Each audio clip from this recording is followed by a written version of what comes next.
Gusto ko rin makinig yung mga bashers natin. Gusto ko rin makinig ng mga bayaran ng mga trolls at bayaran ng mga vloggers. Gusto ko makinig kayo para makita yung katangahan ninyo. Bakit may Quadcom?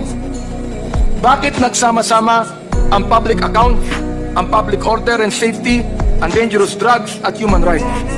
Sapagkat pare-pareho ang mga taong pinapatawag namin to shed light on what is happening to our country.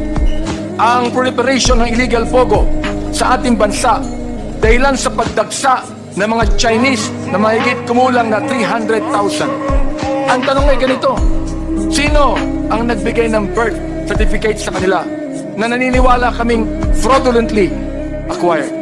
Paano sila nakakuha ng passport? Paano sila nakabili ng large tract of land samantalang marami tayong mga kababayan na wala man lang maliit na lupa na pagtatayuan ng kanilang bahay? Fraudulently acquired lands through bogus corporations. Sinabi ng dating leader ng past administration na ginawa niya ang nagawa niya sapagkat, as I quote, I love this country. Billions of pogo money exchanged hands between these Chinese and some high public officials in the past administration. Pagmamahal ba sa bayan ito? Or tulad ng sinabi ng Biblia, the love of money is the root of all evil. Pagmamahal ba sa bayan? If you allow the hundreds of thousands of Chinese to come here who do not even love this country? Pagmamahal ba sa bayan na ilagay mo sa bingit ng alanganin ng ekonomiya ng bansa? Aber, gumanda ba ang bansa natin? Nabawasan ba ang korupsyon? Ang PNP na dapat magbigay ng proteksyon sa ating mamamayan ay naging kanlungan ng mga drug syndicate. Bakit? Pera. Kinakampihan natin ng war on drugs. Kinakampihan natin yan. Pero bakit kinakailangan may mamatay o pinatay ng mga 30,000 na tao na ang karamihan yan ay mistaken identity, na ang iba ay mga bata? Ang sabi ng isang senador na nakaupo na dating PNP Director General, collateral damage? Collateral damage lang ba ang pagpatay?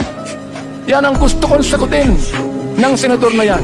Collateral damage lang ba ang pagpatay kay Kian de los Santos? Collateral damage lang ba ang pagpatay sa isang 3 taong gulang sa Cebu?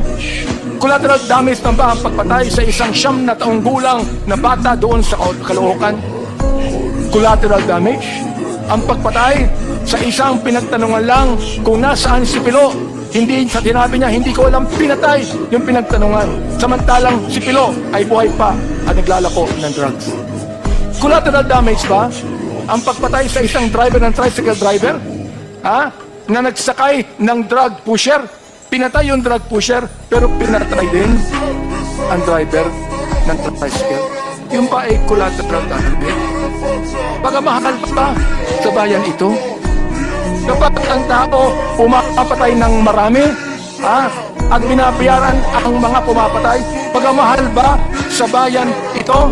Nais kong sabihin sa inyo, there is not one family that has the monopoly of love of this country. There are almost 120 million Filipinos, and most of these Filipinos love their country.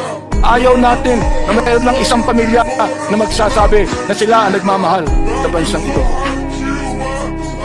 Galit tayo. Bakit may Quadcom? Galit tayo sa masama na tinutulak ang bansa sa kasamaan. Bakit may Quadcom?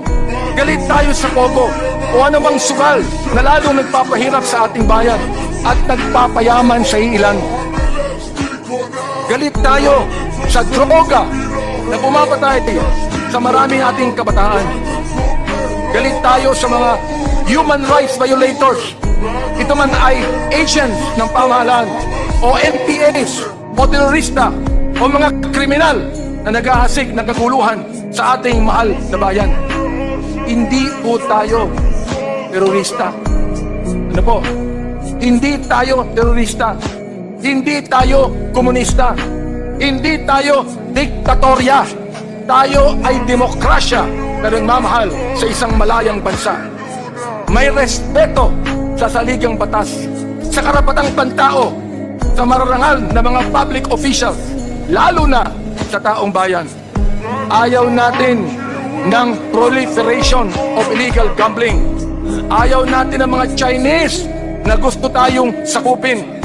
Ayaw natin ng ilang mga opisyal ng bayan na imbis na suportahan ang bayan ay nakikitulog sa higaan ng mga dayuhan. Ayaw natin ng illegal na droga. Ayaw natin ng patayan. Galit tayo dyan. Respetado natin ang batas. At dahil dito, mahal natin ang ating bayang Pilipinas. Yan, mga kaibigan, ang Quadcom. Kaya ngayon, nandito muli tayo. Tuloy po ang ating trabaho because we realize the gravity of the task before us. As a result of our hearing, we have already proposed legislation that will address the issues we have unearthed as we dug into the house and wife of extrajudicial killing. Pero hindi pa po natatapos sa pag-propose ng batas. As mentioned by our co-chair, Representative Barber, we will also recommend the prosecution of those behind this monstrous killing. It is my hope, my prayer, that these recommendations are followed through so that justice is served for the families of the victims of the EJ case.